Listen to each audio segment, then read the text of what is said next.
Baik, Assalamualaikum warahmatullahi wabarakatuh. Salam sejahtera untuk kita semua. Materi hari ini adalah tentang standarisasi bahan alam, yaitu kadar fenol total berdasarkan Farmakope Herbal Indonesia. Ya, jadi senyawa fenol dalam tanaman merupakan senyawa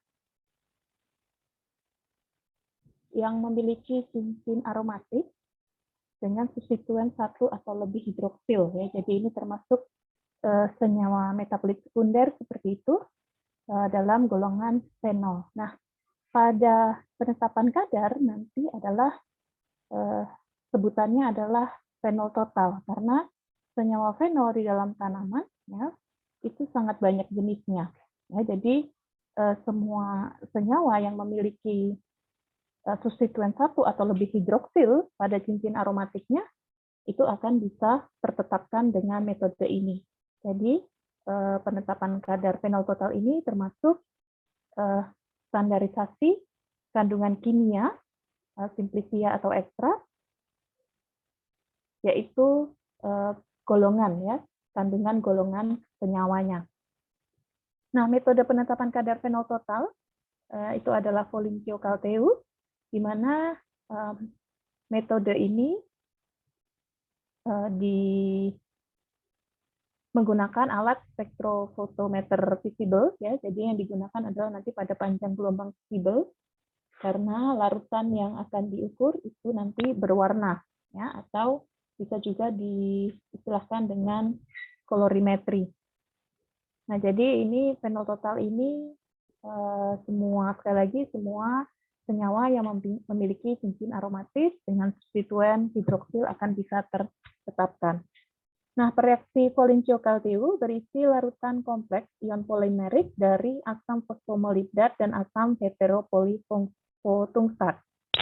Nah, reaksi ini terbuat dari air, natrium tungsat, natrium molibdat, asam fosfat, asam klorida, litium sulfat, dan bromin. Nah, tetapi reaksi ini tersedia ya dalam bentuk sudah komersial. Jadi reagen Foligno-Calteu untuk fenol ya, penetapan kadar fenol. Jadi sudah bisa dibeli, tidak perlu membuat sendiri, sehingga keterulangannya begitu ya, metode yang menggunakan reagen yang sudah komersial seperti ini akan jauh lebih konsisten ya penetapan kadarnya. Ya, ini dikeluarkan oleh Merck. Kemudian prinsip reaksinya adalah terjadi reduksi campuran reagen fosfotungsat dan fosfomolibdat oleh gugus fenol. Ya, jadi gugus fenol hidroksi itu akan mereduksi asam heteropoli, yaitu fosfomolibdat dan fosfotungsat, menjadi suatu kompleks molibdenum tungsten. Ya, karena senyawa kompleks, maka dia akan berwarna. Ya, jadi reaksi Foligno-Calteu ini mengoksidasi fenolat. Ya, jadi prinsip reaksinya adalah prinsip reaksi redoks, ya, reduksi dan oksidasi. Di mana reagen polimnya ya, fosfotungsat dan fosfomolibdat itu akan tereduksi, sedangkan hidroksil pada fenol itu akan teroksidasi. Ya, senyawa fenolik bereaksi dengan reagen Foligno-Calteu hanya dalam suasana basah ya.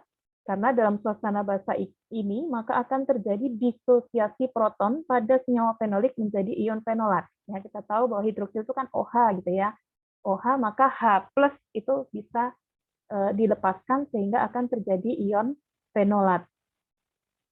Nah, nanti ion fenolat ini yang akan bereaksi begitu ya untuk proses selanjutnya. Nah, semakin besar konsentrasi senyawa fenolik, maka semakin banyak ion fenolat yang akan mereduksi asam heteropoli atau fosfomolibdat fosfotungsat tersebut ya menjadi sebuah kompleks molibdenum tungsten, sehingga warna biru yang dihasilkan akan semakin pekat. Ya, jadi kompleks molibdenum tungsten ini ya warnanya itu nanti menjadi larutan berwarna biru. Ya, dapat dikuantifikasi berdasarkan serapan yang terbaca pada spektro. Ya, ada beberapa literatur macam-macam ya. Ada 750, ada nanti 765 seperti itu. Ya, jadi di 750 ke atas karena warna biru. Kemudian konsentrasi fenol total yang dilaporkan atau hasil dari perhitungan ini nanti persen dihitung sebagai asam galat ya, karena nanti baku yang digunakan itu adalah asam galat. Ya, ini adalah struktur dari asam galat. Ya, jadi suatu benzen dia memiliki 3 hidroksil, kemudian di sini ada karboksilat. Nah, karboksilat inilah yang menyebabkan dia menjadi asam. Ya, ini asam karboksilat.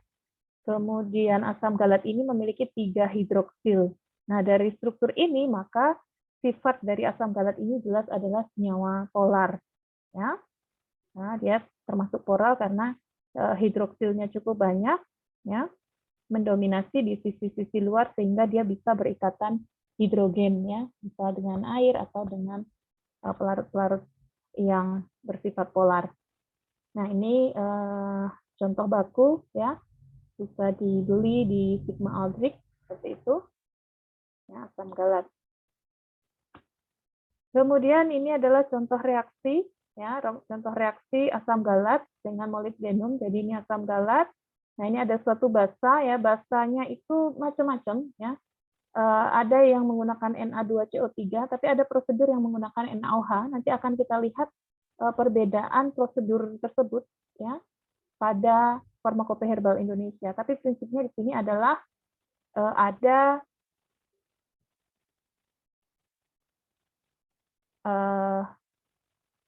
basa begitu ya, basa yang akan menyebabkan terjadinya ionisasi, ya, disosiasi proton pada struktur asam galat.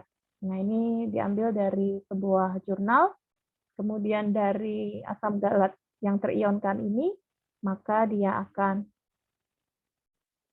mereduksi molibdenum, ya.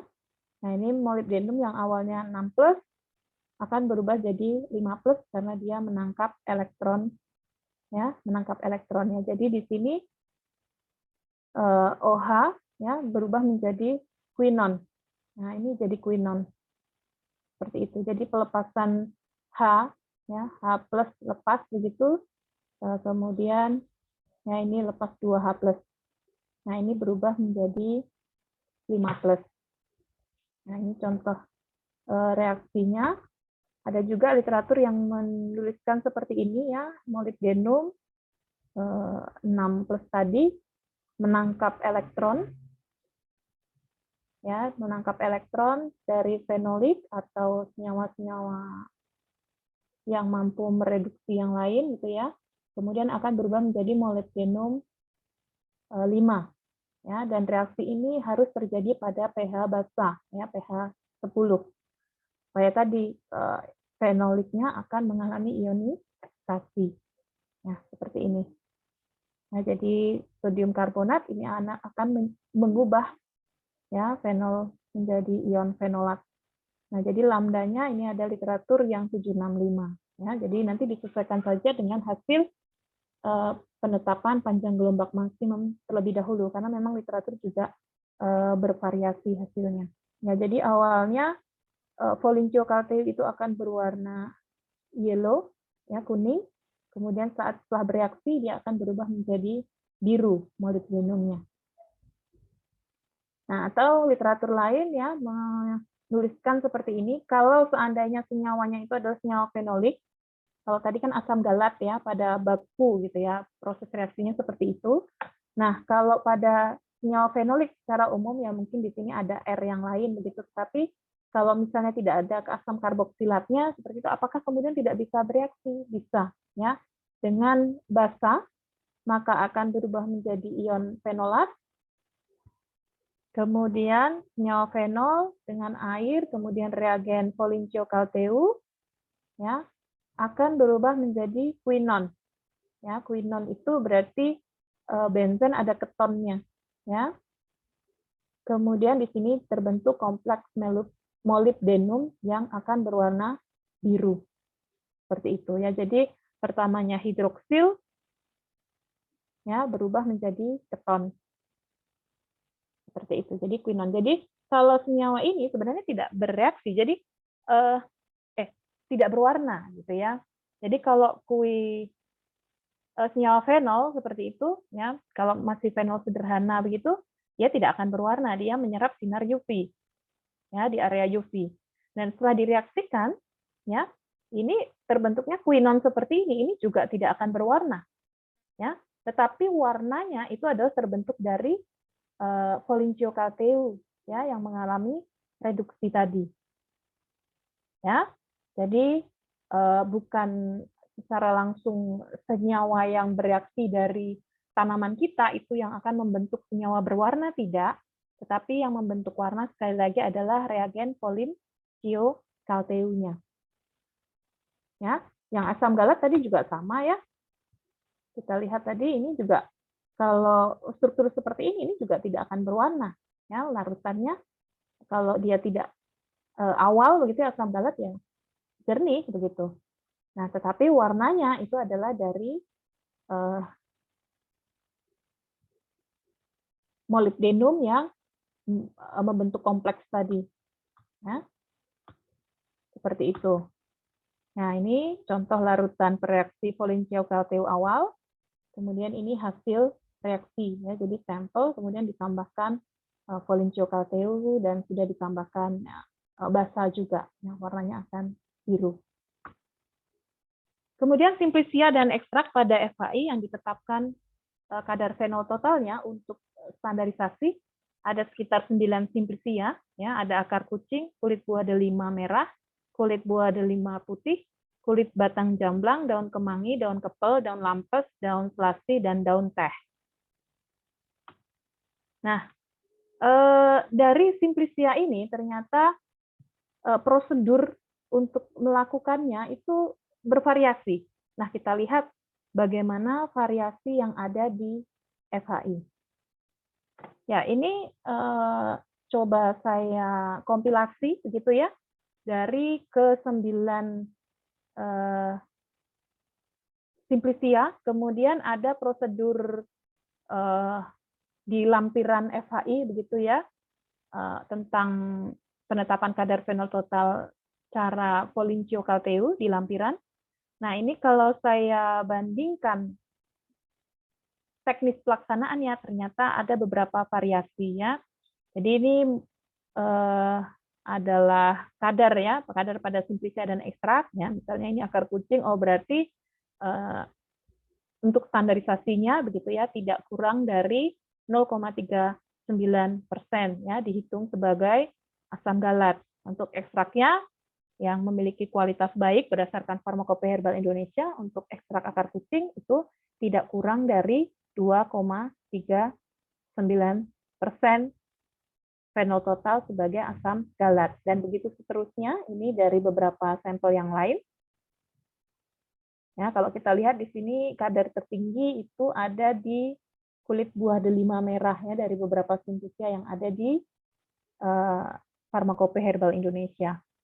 Kemudian ini ada teknik preparasi simplisianya, ya, mulai dari bobot simplisia yang ditimbang seperti itu. Nah ini ada dua variasi ya, ada yang 1 gram, ada yang 100 miligram.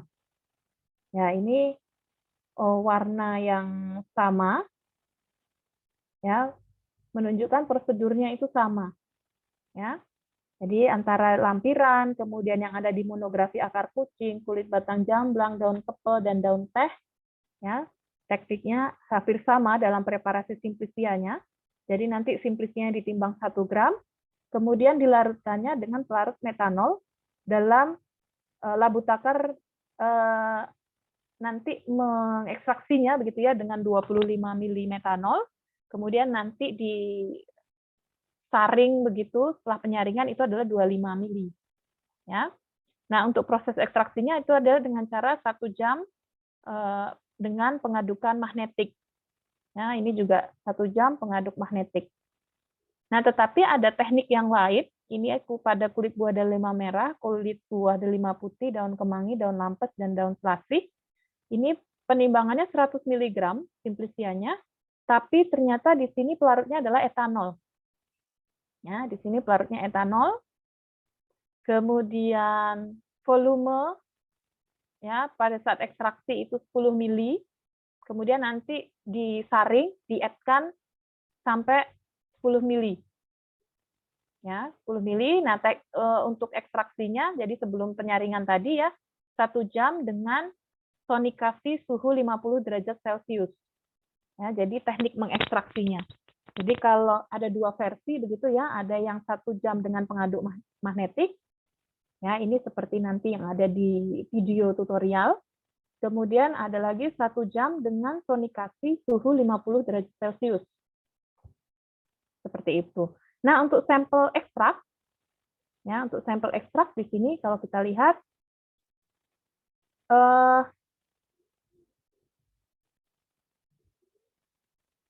bobot ekstrak yang ditimbang ada beberapa macam jenis.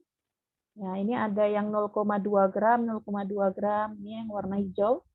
Berarti metodenya hampir sama. Kemudian metanol pelarutnya sama ya, dengan diekstraksi dengan 25 mili metanol. Kemudian dilakukan 30 menit pengadukan dengan magnetik. Ya, 30 menit pengadukan magnetik. Kemudian setelah itu disaring, dimasukkan ke labu takar 25 mili, dietkan sampai tanda labu takar 25 mili. Nah, itu.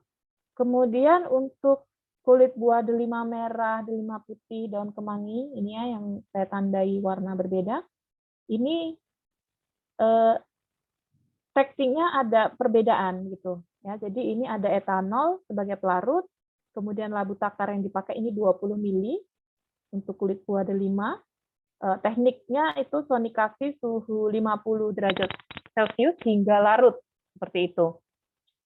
Ya, sedangkan kalau yang ini dia pakainya 30 menit pengaduk menggunakan magnetik, ya, sama seperti teknik yang lain.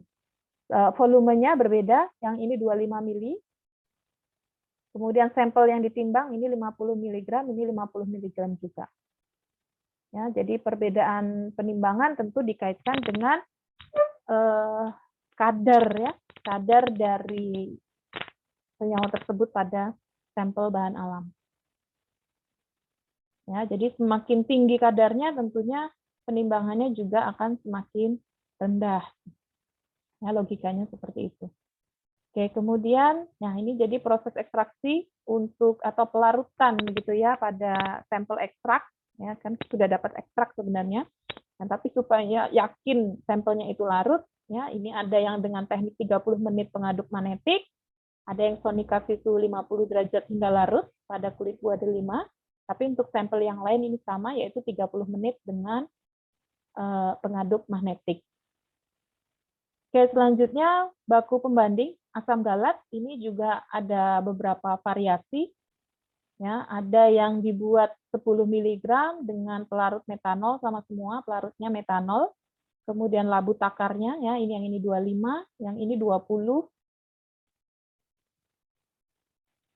Kemudian ada yang 20 juga ini. Ya, ini malah dua tanaman ini ya. Kalau sampelnya simplicia itu asam galatnya nimbangnya 20 mg di labu takar 20 mili, tapi kalau sampelnya ekstrak pembandingnya ekstraknya 10 mg, labu takarnya 25 mili. Nah, ini juga seperti itu. Nah, dua ini sama. Ini. Ya. Jadi ada beberapa variasi teknis pelaksanaan. Kemudian seri pengencerannya pun bervariasi ya. Yang lampiran FHI itu menggunakan seri 100, 70, 50, 30, 15, 5 ppm. Yang akar kucing pakainya 80. Nah, ini yang hijau ini mereka sama yaitu pakainya 80, 60, 40, 30. Ya. Kemudian kalau yang ini berbeda 1, dia dalam bentuk yang dituliskan di FHI itu berapa pemipetan pada saat pengenceran. Jadi 1 mili diambil at 5 mili. Nah, nanti silahkan kalian hitung ini berarti ppm-nya berapa ya. Kemudian yang lain ini ada 200, 160, 120, 40, 20 ppm. Ini juga 200 sampai 20, 200 sampai 20. Nah, kemudian prosedur mereaksikan dengan Foligno Calteu ini juga ada dua variasi, ya, lampiran dan sampel yang saya tanda hijau ini 1 mili, ya. Jadi 1 mili ditambah 5 mili enceran Foligno Calteu. Jadi Foligno Calteu-nya itu diencerkan dengan air 7,5% dalam air, ya. Jadi dibuat seperti itu dengan labu takar, ya, disesuaikan dengan kebutuhan tentunya, ya. Mau dibuat 1 liter atau mau dibuat hanya 500 mili, nah itu harus dihitung dulu, ya, kira-kira kebutuhan untuk penelitiannya berapa, ya. Kemudian setelah ditambahkan Foligno Calteu, didiamkan 8 menit. Ya, setelah pendiaman 8 menit, ditambahkan basa, ya, 4 mili NaOH 1%. Kemudian setelah itu diinkubasi 1 jam, kemudian dicek pada lambda max, kalau yang di lampiran FAI mengatakan 730 nanometer. Seperti itu. Nah, yang ini juga sama, tapi nah ini anehnya, terus terang saya juga merasa aneh, yaitu pada tanaman akar kucing, ini lambda max 425 nanometer. Ya, agak di luar logika saya nggak tahu ini tipe atau memang seperti itu, karena kalau 425 itu adalah area kuning biasanya larutannya, ya, larutan berwarna kuning seperti itu. Nah, ini memang saya agak aneh dengan beberapa simplisia ini, 425, 425, 425 ini, ya. Sedangkan yang ini kulit batang jamblang sama seperti di lampiran, sama persis caranya, tapi lambdanya juga masih seperti lampiran, ya, 730 gitu. Sehingga saya menduga ini kok mungkin ada kesalahan, ya, kesalahan pada saat memasukkan di FAI atau bagaimana mungkin. Nah, kemudian ada lagi teknik yang lain untuk yang warna ini, ya, yang bukan hijau ini. Jadi tekniknya adalah dengan mengambil 2,5 mili, jadi separuh dari yang ini, ya, 2,5 mili. Volinnya itu diencerkan dengan air dengan perbandingan 1:20 dulu. Jadi diencerkan ambil 1 mili 20, kemudian ditambah air 20 mili, gitu, ya. Ya, tentunya membuatnya juga disesuaikan dengan kebutuhan. Kalau memang butuhnya, misal katakanlah butuhnya 100 mili, ya silahkan dihitung dengan perbandingan tersebut. Tapi sekali mereaksikan itu membutuhkan 2,5 mililiter Foligno Calteu. Nah, 2,5 mili ini nanti dimasukkan ke vial, kemudian tidak ada pendiaman, jadi langsung ditambahkan Na2CO3 atau natrium karbonat. Ya, jadi makanya tadi reaksi pun ada dua versi, begitu, ya. Ada yang dengan Na2CO3, ada yang pakai tadi OH-, itu berarti dia menggunakan NaOH. Intinya adalah ini menyebabkan basa, ya. Nah, di sini yang dipakai Na2CO3 7,5% sampai tanda labu takar 5 mili. Seperti itu. Ya, jadi ini sampel 0,5 mili, ya. Kemudian di sini 2,5, paruhnya ini kan 1 mili dengan 5 mili, ya. Kalau ini 0,5 mili dengan 2,5 mili, tapi pakainya labu takar 5 mili. Ya, tidak semua lab punya labu takar 5 mili. Jadi biasanya kalau lab yang tidak punya labu takar 5 mili, ya bisa dikalikan 2 begitu, jadi nanti pakainya labu takar 10 mili. Ya, jadi ini reaksinya adalah 1 mili, ini 5 mili juga, kemudian Na2CO3-nya pakai labu takar di-add-kan 5 mili. Ya. Nah, ini berbedanya dengan yang ini. Kalau ini hanya tambah-tambah begitu, volume ditambahkan tanpa di-add, kalau ini yang dengan di-add. Tapi intinya adalah yang jelas teknik mana yang diberlakukan itu pokoknya harus sama antara baku yang digunakan dengan sampelnya, ya. Jadi karena kan nanti menghitungnya juga berdasarkan baku. Jadi jangan nanti bakunya pakai teknik yang ini, tapi nanti sampelnya pakai teknik yang ini, begitu. Karena nanti akan ada ketidaktelitian hasil. Ya, jadi intinya adalah kekonsistenan antara baku dan teknik prosedur untuk baku dan untuk larutan ujinya. Ya. Kemudian di sini panaskan panas air 45 derajat Celcius selama 15 menit. Nah, ini juga berbeda, ya. Yang di sini inkubasi 1 jam, kalau ini dipanaskan panas air 45 derajat selama 15 menit. Kemudian lambda max di 2 ini ya tertulis di situ 765 nanometer. Ini masih logis ya. Kemudian yang untuk daun kemangi hampir sama seperti kulit buah delima, ini 3 lampes dan plastik ini sama ya, 0,5 dengan 2,5 mili enceran. Oh, berbedanya adalah di sini Folincio calteonya disiapkannya 5%. Ya, 5% dalam air. Ya, jadi kalau yang hijau ini 7,5% dalam air, kalau ini 5% dalam air, kalau yang gelap ini Folincio calteu dengan air perbandingan 1:20. Ya. Kemudian ini juga tidak ada dituliskan didiamkan dulu, tapi langsung ditambahkan natrium Na2CO3, natrium karbonat 7,5% sampai tanda labu takar 5 mili. Ya, kalau memang ada. Kalau memang tidak punya, maka gunakan labu takar 10 mili, tapi penambahan sampel atau seri baku itu adalah 2 kali lipatnya, yaitu 1 mili. Yang Folincio calteu juga 2 kali lipatnya, yaitu 5 mili. Kemudian nanti di-add-kan sampai 10 mili. Jadi ini tekniknya juga sama, panaskan panas air 45 derajat Celcius selama 15 menit. Ya, lambda max juga sama 765. Ya, sekali lagi saya agak mempertanyakan ini ya, yang 425 pada prosedur akar kucing, daun kepel, dan daun teh. Ya, agak aneh di 400-an karena larutan biru itu 700-an ya. Kalau larutan kuning, nah itu 400-an ya. Jadi kayak penetapan kadar flavonoid total itu terbentuk warna kuning yang sekitar 400 ya. Piperin itu juga warnanya kuning. Itu juga lambda max-nya di sekitar 400-an ya.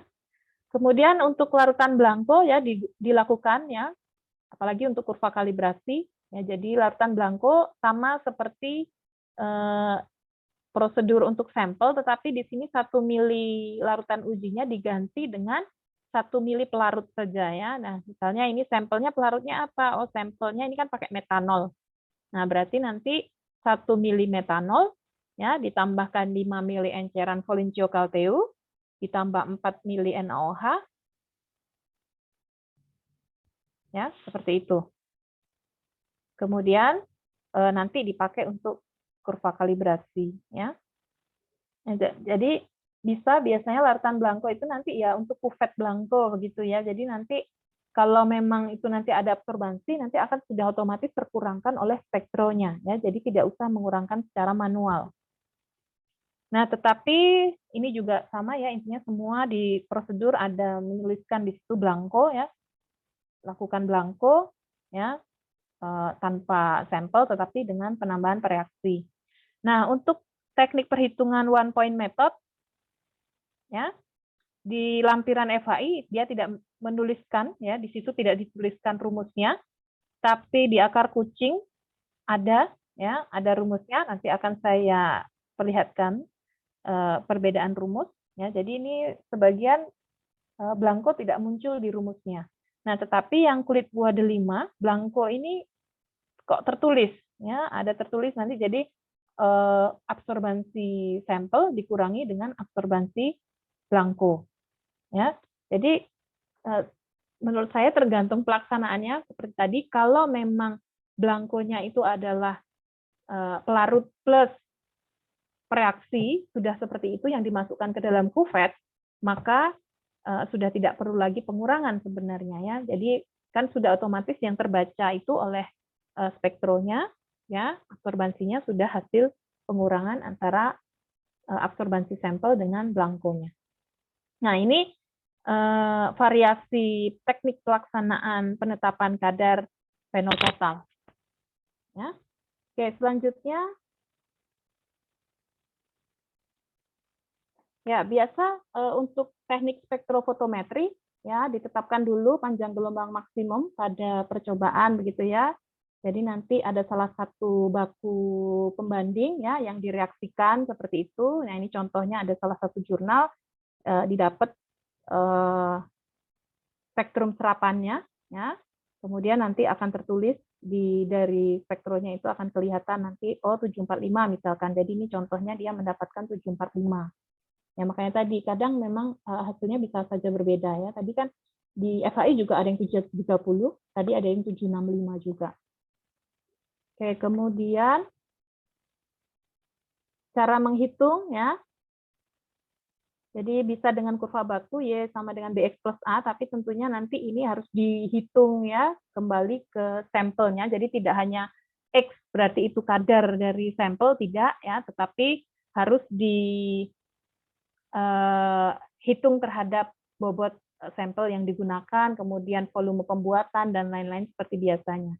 Kemudian rumus di FHI, tadi saya bilang ada 2 jenis begitu ya. Kalau untuk lampiran FHI memang tidak ada rumus ini, tapi di monografi beberapa tanaman tadi ya, seperti ini rumusnya. Jadi bisa dengan rumus one point method, tapi ketentuannya intinya adalah tetap melakukan seri konsentrasi, tetapi nanti yang dipilih adalah konsentrasi yang memiliki absorbansi mendekati absorbansi sampel. Intinya begitu ya. Jadi dari seri konsentrasi itu yang dipilih yang mana begitu ya, yang nilai absorbansinya dekat dengan hasil pada sampel. Nah, kemudian ini rumus, sekali lagi ini yang untuk delima tadi yang saya sampaikan, jadi buah delima, baik itu delima putih atau delima merah, jadi di sini ada absorbansi uji dikurangi absorbansi blanko begitu. Ya, tapi tadi dengan catatan saya tadi sudah menyampaikan ya. Jadi ini konsentrasi baku pembanding ya. Jangan lupa nanti bisa makan satuannya ya sambil dirunut, satuannya harus sama sampai nanti bisa mendapatkan persennya. Persen itu kan gram per 100 gram bahan ya. Kembalikan ke satuan itu maka tidak akan mungkin terjadi kesalahan. Ya, jadi ini CP ini ya lebih baik kalau memang nanti ppm ya silakan nanti harus dikonversikan jadi gram per 100 mili misalkan gitu ya.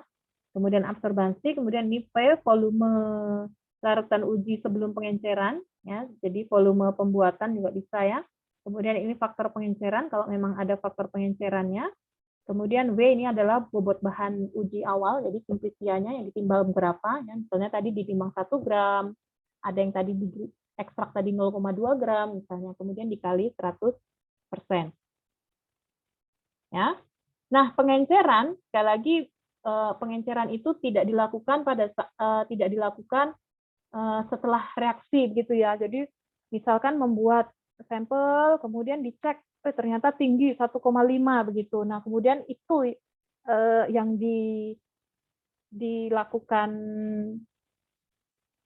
pengenceran begitu. Jadi yang sudah larutan biru, yang sudah bereaksi kemudian diencerkan. Tidak seperti itu, tapi kita harus membuat lagi dari awal ya. Jadi yang diencerkan adalah sampel awalnya ya, sebelum di pipet begitu ya, sebelum di pipet yang mau direaksikan terhadap polinciokatil itu yang harus kita encerkan terlebih dahulu, baru nanti itu diambil. Kalau teknik yang 1 mili, tadi ada yang 1 mili, ada yang 0,5 mili ya yang diambil. Nah, diambil 1 mili, baru direaksikan dengan basah, dengan polin, kemudian dengan basah, baru nanti diinkubasi ya sesuai teknik mana yang dipilih, kemudian dicek absorbansinya ya. Jadi tidak bisa kalau larutan sudah berwarna biru baru dilakukan pengenceran ya. Mungkin itu pendahuluan terkait penetapan kadar phenol total. Ya, nanti akan ada video tutorial. Silahkan nanti mencermati video teknik pelaksanaannya.